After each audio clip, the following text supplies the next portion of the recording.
मुझे जब मैंने ये सीएजी का रिपोर्ट प्रस्तुत किया तो रिपोर्टर्स ने पूछा कि 14 की 14 रिपोर्टें एक बार में क्यों नहीं प्रस्तुत करती हैं मुख्यमंत्री जी। मैंने कहा भाई एक कितनी भारी है, एक बार में करूंगी तो हमारे विधायकगण अपने घर रिपोर्ट लेके भी नहीं जा पाएंगे, इतनी भारी भारी रिपोर्टें, एक एक रिपोर्ट।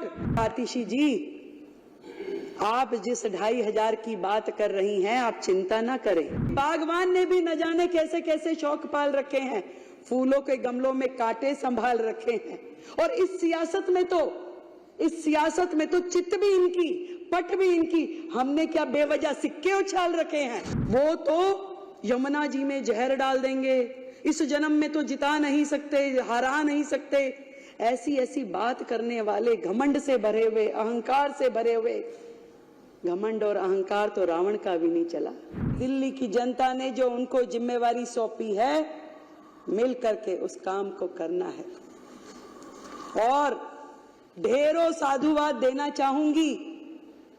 भारत जैसे विश्व के सबसे बड़े लोकतंत्र का नेतृत्व करने वाले आदरणीय प्रधानमंत्री श्रीमान नरेंद्र मोदी जी को, जिन्होंने दिल्ली को एक ऐसे कुप्रशासन से, ऐसी आपदा से मुक्त कराया जिसके कारण से दिल्ली वासी 10 साल से अधिक समय से जो दर्द झेल रहे थे, जो तकलीफ पा रहे थे, आदरणीय प्रधानमंत्री मोदी जी के नेतृत्व में उस आपदा से दिल्ली मुक्त हो पाई।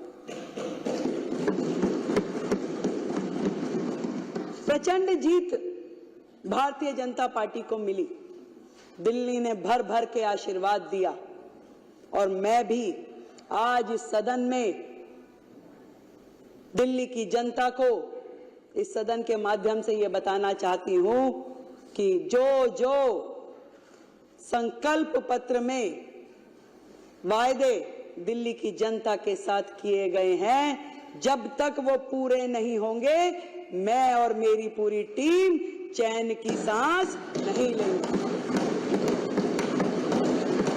दृढ़ संकल्प है, पूरी समर्पण के साथ, एक निष्ठा के साथ, उत्साह के साथ दिल्ली में काम करना है। वो लोग जो पहले इस सदन का उपयोग केवल और केवल माननीय उपराज्यपाल जी को, माननीय प्रधानमंत्री जी को आपत्तिजनक, अपमानजनक, अभद्र शब्दों का इस्तेमाल करते हुए इस सदन का उपयोग करते थे, आज इस सदन का उपयोग दिल्ली की जनता की भलाई के लिए, योजनाएं बनाने के लिए, उनके क्रियान्वयन के लिए और दिल्ली को विकसित दिल्ली बनाने के लिए इसका उपयोग होने वाला है। माननीय अध्यक्ष जी, आज आपके माध्यम से मैं ये कहना चाहती हूँ। 20 तारीख को जब शपथ ग्रहण हुआ, उसी दिन एक एक पल का उपयोग करते हुए हमने कोई विजय उत्सव मनाने के लिए नहीं निकल पड़े। हम आए सचिवालय में, हमारी पूरी टीम ने अपना ऑफिस का कार्यभार संभाला। हमने पहली कैबिनेट की मीटिंग पहले दिन, शपथ वाले दिन ही करी, और जिसके कारण से पिछली सरकार के कारण से लंबित आयुष्मान योजना को हमने पहली कैबिनेट मीटिंग में पास किया। हम घर नहीं गए कि मिठाई खानी है, खिलानी है, ढोल बजाने हैं। हम लोग उस दिन पूरा दिन अलग अलग विभागों की मीटिंगों में लगे रहे।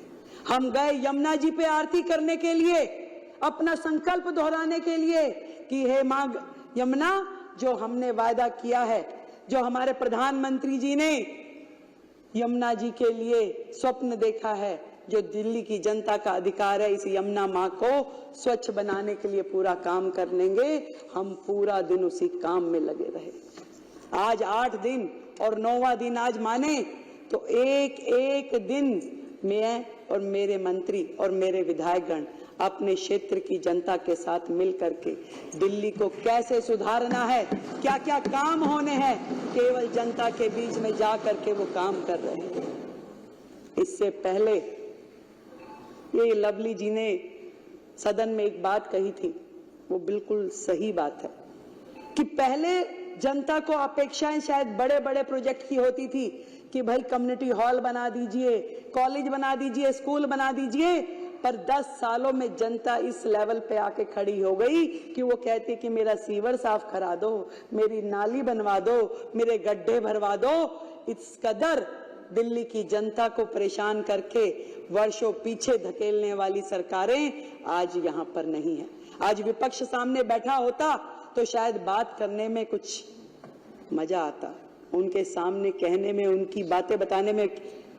दूसरे ही दिन जब शपथ ग्रहण था तो आतिशी जी मेरे कमरे पे आ गई सब विधायकों को लेकर के, और मैंने तो देखा वो तो पहले दिन से ही इसी कार्य में लग गई थी कि क्या किया जाए, कैसे पब्लिसिटी पाई जाए, कैसे मीडिया में आया जाए। बैनर बना लिए गए कि 2,500 रुपए कब दोगे। मैंने उनको सम्मान अपने कमरे में बुलाया, बिठाया, पूछा कि बताइए भाई क्या कह रही हैं आप। उन्होंने कहा जी 2,500 रुपए कब दोगे। मैं कहा बड़ी अच्छी बात है, आपको बड़ी चिंता है कि 2,500 रुपए कब मिलेंगे। मैं कहा आतिशी जी आप जिस 2,500 की बात कर रही हैं आप चिंता ना करें, ये जिम्मेवारी हमारी है। जनता को जो प्रण किया है, जनता के लिए जो वादे किए हैं वो काम हम करेंगे। पर इस बात पे जरूर मुझे हंसी आती है कि 10 साल का कार्यकाल, 3-3 बार की सरकार बनने के बाद सैकड़ों वादे किए, एक भी पूरा नहीं किया। और उसके बाद उनकी इतनी हिम्मत हो जाती है कि हमसे आके पूछते हैं कि ये कब होगा। तो पंजाब में नहीं दिया, दिल्ली में जो जो कहा नहीं दिया, वो काम कुछ किया नहीं, और हमसे आके पूछते हैं कि बताइए कब देंगे। तो मैंने भी मन में किसी शेर की कही, किसी शायर की कही हुई 2 लाइनें मुझे ध्यान आई कि बागवान ने भी न जाने कैसे कैसे शौक पाल रखे हैं। 10 साल का राज किया भाई, एक बार जीते तो 67 सीटें आ गई, दूसरी बार फिर 62 आ गई, फिर तीसरी बार फिर मौका मिल गया। तो दिल्ली की जनता के शौक निराले थे, क्या उम्मीदें थी उनको उनसे कि बागवान ने भी न जाने कैसे कैसे शौक पाल रखे हैं, फूलों के गमलों में कांटे संभाल रखे हैं। और इस सियासत में तो चित भी इनकी, पट भी इनकी, हमने क्या बेवजह सिक्के उछाल रखे हैं। मतलब जब ये सरकार में थे तो भी यही धरने पे बैठते थे, और आज जब ये विपक्ष में हैं तो हमसे सवाल पूछते हैं कि कब करेंगे। भैया ये सरकार में थे तब भी जल मंत्री होने के बावजूद आतिशी जी धरने पे बैठ जाती थी काम करने की बजाय। माननीय मुख्यमंत्री जी जो उस समय होते थे वो तो 26 जनवरी वाले दिन जाके धरने पे बैठ गए। तो इन तो धरना पार्टी है। इन्होंने अपने कार्यकाल में केवल प्रेस कॉन्फ्रेंस, केवल बाइट देना, केवल इंस्टाग्राम ट्विटर पे पोस्टर डालना और मनगढ़ंत कहानियां बनाना, इसके अलावा किया क्या है। इनके विचार, इनकी सोच जिस कदर स्पीड में चलती है उसको तो कोई फॉलो नहीं कर सकता भाई। वो तो यमुना जी में जहर डाल देंगे, इस जन्म में तो जिता नहीं सकते, हरा नहीं सकते, ऐसी ऐसी बात करने वाले, घमंड से भरे हुए, अहंकार से भरे हुए। घमंड और अहंकार तो रावण का भी नहीं चला, तो ये क्या चीज थे। जनता ने एक बार में दिखा दिया कि जनता जब चाहती है तो सर पे भी बिठाती है, और जनता के दिल में से उतर जाओ तो वो सड़क पे भी ला देती है। तो धरने की पार्टी फिर से धरने पे जा बैठी। मैं तो कहती हूँ ये जनता का काम है, जनता ने जो किया है वो उनको समझना पड़ेगा। चैलेंजेस बहुत हैं, बहुत सारी कठिनाइयां हैं, और मैं तो इतना समझ पाई कि जो आतिशी जी बार बार कह रही थी कि कब देंगे कब देंगे, क्योंकि उन्हें पता है कि वो जो सिस्टम छोड़ के गई हैं, जो खजाने खाली करके गई है, वो भी ये सोचती थी देंगे कैसे, जरा पूछे तो सही कब देंगे।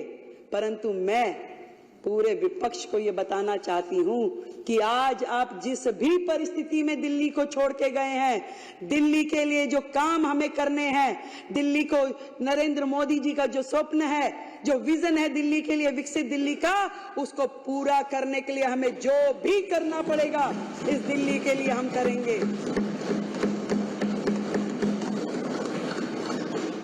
दृढ़ता के साथ, संकल्प के साथ, मेहनत के साथ, ईमानदारी के साथ हर एक काम को किया जाएगा। आप लोगों के जैसे नहीं, क्योंकि आपको वादे तो करने आते हैं, निभाने नहीं आते थे। आपको दिल्ली की जनता का दर्द का प्रचार करना तो आता था, परंतु उसके लिए काम करना नहीं आता था। आज हम दिल्ली की जनता का जो दिल का दर्द है उसका एहसास भी हमें है और उसका उपचार भी हम करेंगे, ये मैं आज आपको बताना चाहता हूं।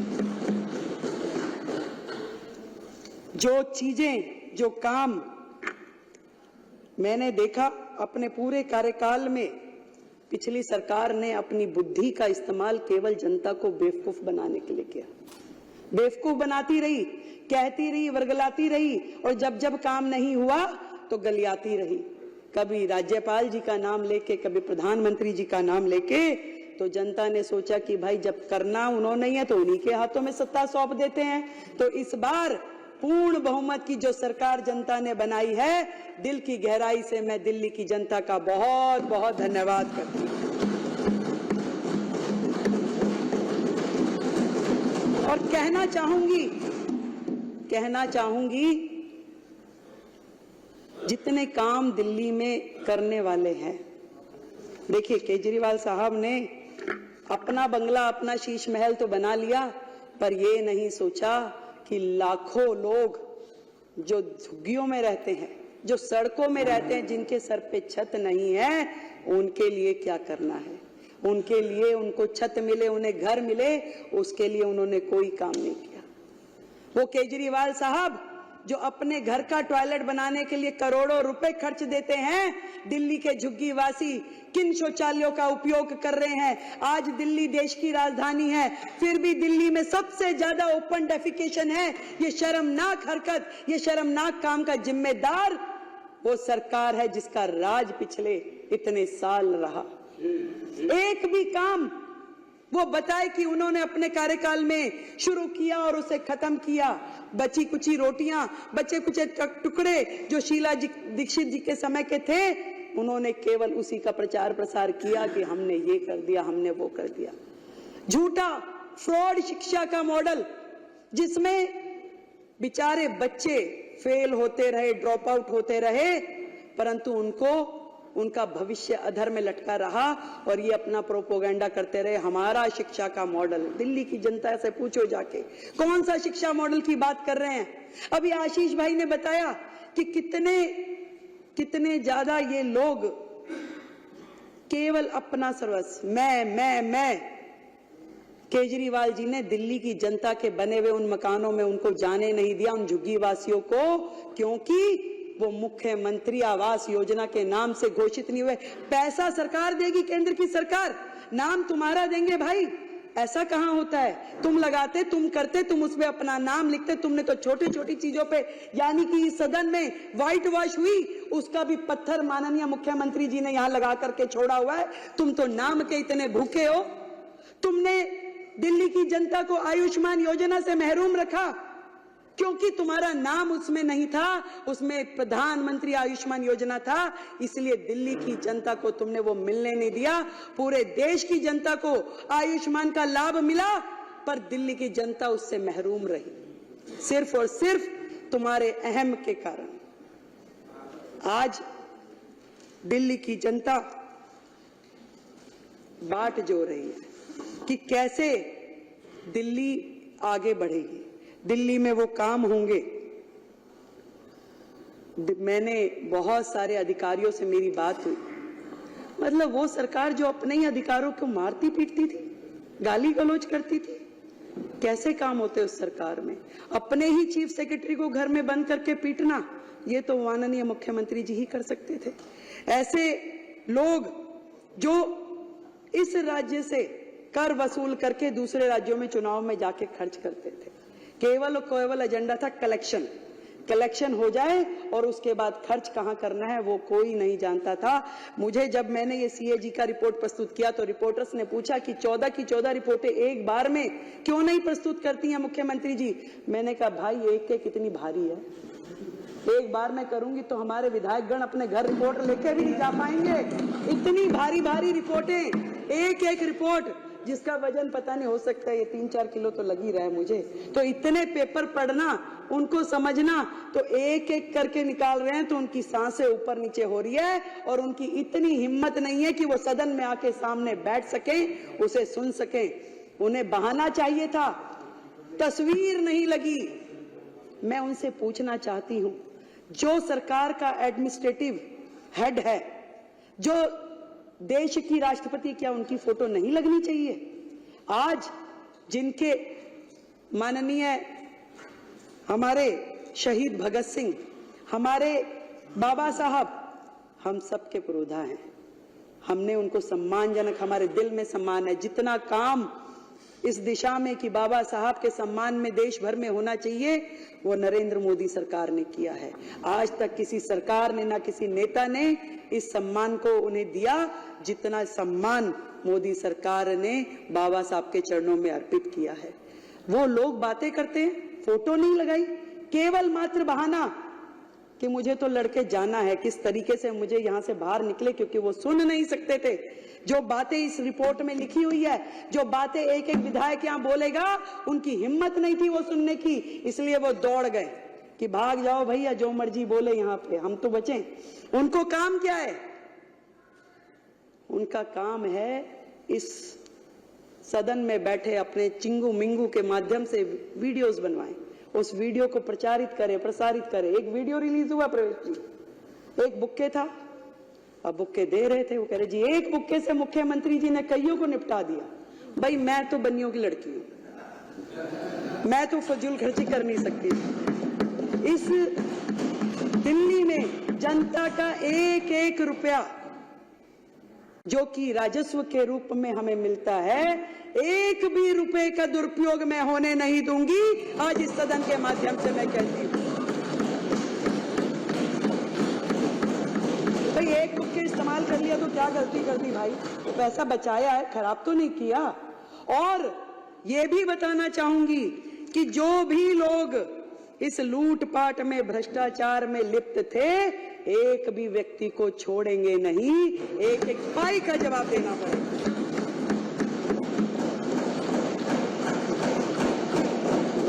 चुनाव के दौरान बहुत सारे पोस्टर लगे, स्टिकर लगे, भाई हो तो ऐसा, भाई हो तो ऐसा, डैश डैश डैश। ऐसा भाई जिसने दिल्ली की बहनों के परिवार बर्बाद कर दिए, घर बर्बाद कर दिए। एक के साथ एक फ्री देने वाला तो सर एक ही मुख्यमंत्री है पूरे के पूरे देश में। एक ही मुख्यमंत्री, एक के साथ एक फ्री। दारू, कैसे घर बर्बाद हुए, कैसे बहनें खून के आंसू रोई। ये केजरीवाल साहब जो उन्होंने किया वो इतिहास में लिखा गया। जो घर बर्बाद हुए, जब उस बहन का पति उससे लड़ता था तो वो 100 गालियां देती थी केजरीवाल को, और वही बद्दुआएं लगी है कि केजरीवाल जी की पूरी टीम सिमट के, जितने धुरंधर थे, जितने मुखिया थे, सब घर जाकर के दुबक्के बैठ गए। दिल्ली की जनता, दिल्ली की बहनें, उनकी बद्दुआएं उन्हें लगी। जो नीतियां रीतियां उन्होंने अपनाई, जो भविष्य खतरे में डाला, दिल्ली को बर्बाद करने की दिशा में उन्होंने कुछ छोड़ा नहीं। उन्होंने डेवलपमेंट के नाम पे जहां जहां जो जो करना चाहिए था कुछ भी नहीं किया। केंद्र सरकार से करोड़ों करोड़ रुपए आते रहे और उनको बर्बाद करने के लिए उन्होंने सारे काम किए। यमुना की सफाई के लिए करोड़ों रुपए आए, कुछ काम नहीं किया। दिल्ली में G20 के समय में जितने काम हुए उसमें दिल्ली सरकार का जो शेयर देना था दिल्ली सरकार ने नहीं दिया। मेट्रो के एक्सटेंशन में जो पैसे दिल्ली सरकार ने देने थे दिल्ली सरकार ने नहीं दिए। एक भी काम दिल्ली सरकार ने जो उनका बनता था वो किया नहीं। जब भी जरूरत पड़ी केंद्र सरकार ने ही खड़े होकर के दिल्ली को संभाला। कोविड के समय में भी ना तो केजरीवाल घर से बाहर निकले, ना ही उनके जितने विधायक थे घर से बाहर निकले। एक भी विधायक ने समेत उनके मंत्रिमंडल के किसी दिल्ली की जनता की कोई मदद नहीं करी अध्यक्ष जी। तब भी दिल्ली को संभालने वाले आदरणीय प्रधानमंत्री जी थे और गृह मंत्री अमित शाह जी थे जिन्होंने दिल्ली को संभाला और दिल्ली के प्राण बचाए। कैसे भूल जाएगी दिल्ली की जनता, कैसे भूल जाएगी। आज भी मैं तो यही कहना चाहूंगी कि मिशन मोड पे काम करना पड़ेगा। एक दूसरे पे दोषारोपण की जो प्रथाएं चलती थी, हमें उससे मतलब नहीं है। मीडिया वाले मेरे को रास्ते चलते बाइट के लिए बोलते, मैं मना कर देती हूँ। मैं क्या, कुछ करने तो दो, पहले काम करूंगी, उसके बाद बोलूंगी। और कोई बहाना नहीं, कोई किसी के ऊपर दोषारोपण नहीं, कोई मर्यादित व्यवहार नहीं, केवल और केवल काम। और उस काम के करते हुए दिल्ली में जो भी दिल्ली जिसकी अधिकारी है, वो सारे के सारे अधिकार उनको देने हैं। यहां तक कि एमसीडी का जो शेयर हमारा बनता है, आज इस सदन के माध्यम से मैं कहना चाहती हूं कि 192 करोड़ रुपए जो दिल्ली नगर निगम का शेयर है, वो हमने उनको ट्रांसफर करवा दिया। दिल्ली की जनता को बातों की सफाई, हाथ की सफाई नहीं चाहिए, दिल्ली को दिल्ली की सफाई चाहिए। इसलिए हम नगर निगम को पूरा का पूरा स्पेस देंगे कि वो जो काम उनके हैं, उस काम को करने के लिए जो भी हमारी तरफ से हमारी जिम्मेवारी बनती है, वो जरूर हम उनको करके देंगे, कहीं पे भी कोई कमी रखेंगे नहीं। और यहां तक कि पहले भी केंद्र सरकार ने पूरी मदद दिल्ली नगर निगम की भी की और दिल्ली सरकार की भी की। ये तो इनके मन में, इनकी नीयत और नीति दोनों ही भ्रष्ट थी। जब यमुना की सफाई केजरीवाल जी ने नहीं करी, बार बार वादा करने के बाद भी, तो माननीय एनजीटी ने एक समिति बनाई, उसके अध्यक्ष के रूप में एलजी साहब को मनोनीत किया और ये कहा कि यमुना की सफाई करवाएं। तो केजरीवाल साहब को डर लग गया, उन्हें लगा कि अरे ये काम हो जाएगा और मैं तो रह जाऊंगा कि दिल्ली की जनता कहेगी देखिए वायदा आपने किया था, काम एलजी साहब कर रहे हैं। तुरंत उन्होंने स्टे ले लिया, सुप्रीम कोर्ट चले गए। पहली सरकार होगी जो अपने राज्य में काम होने के खिलाफ जाकर के स्टे ले ले, और उन्होंने यमुना की सफाई होने नहीं दी। यही सेम काम उन्होंने, जब कूड़े के पहाड़ हटने चाहिए और वो कुछ नहीं कर पा रहे थे, तो एनजीटी ने समिति बना करके एलजी महोदय को अध्यक्ष बनाया, कहा कि ये पहाड़ हटने चाहिए, ये काम होना चाहिए। और हमारी केंद्र की सरकार ने, हमारे नितिन गडकरी जी ने NHAI के माध्यम से जितना भी यहाँ पे वेस्ट था, उसको ले जा के सड़कों, जो नई सड़कें बन रही थी, उसमें उसको यूज किया और बहुत बड़ा एरिया खाली होता गया, चलता गया, परंतु उनको ये भी सुहाया नहीं। और केजरीवाल साहब ने वहां पर भी कोर्ट में जाके स्टे ले लिया कि ये काम भी दिल्ली में होना नहीं चाहिए। कितने शर्म की बात है कि दिल्ली का विकास उनकी प्रायोरिटीज में था ही नहीं।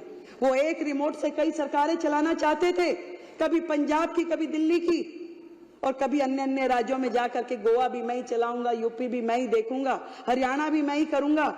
ऐसा महत्वाकांक्षी व्यक्ति दिल्ली के भाग्य में लिखा था, अच्छा हुआ छूट गया। आदरणीय प्रधानमंत्री जी ने जिस प्रकार से national mission for clean Ganga को करते हुए पूरी गंगा को साफ किया, और इस बार कुंभ के इस महाकुंभ में 60 करोड़ से अधिक लोगों ने स्नान किया। कितनी बड़ी बात है, जब गंगा जी साफ हो सकती है, करोड़ों लोग उसमें स्नान कर सकते हैं, उसका आचमन कर सकते हैं। यमुना जी यदि साफ नहीं हो पाई तो केवल और केवल इस सरकार के कारण, इनकी नीतियों के कारण, इनकी बेईमानी के कारण। और यमुना जी साफ होगी।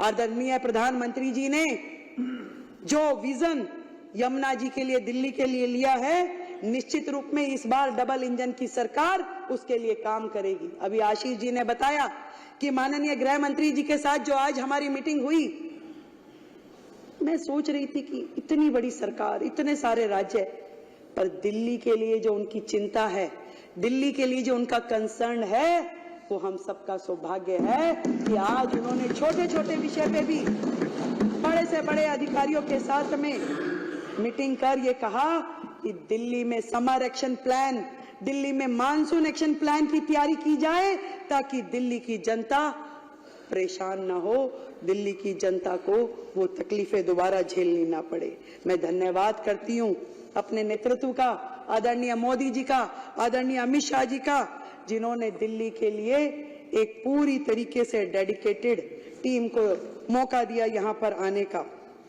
मैं वो सारी चीजें जो दिल्ली के लिए सोची गई हैं, दिल्ली के लिए जो करनी है, एक बार फिर से अपनी बात को दोहराती हूं कि दिल्ली की मुख्यमंत्री के रूप में इस सदन में फिर से एक बार ये संकल्प लेती हूं कि मैं और मेरी सरकार का हर मंत्री, हर विधायक, अधिकारी, कर्मचारी जनता के लिए सदैव उपलब्ध रहेंगे और सेवक के रूप में कार्य करते रहेंगे।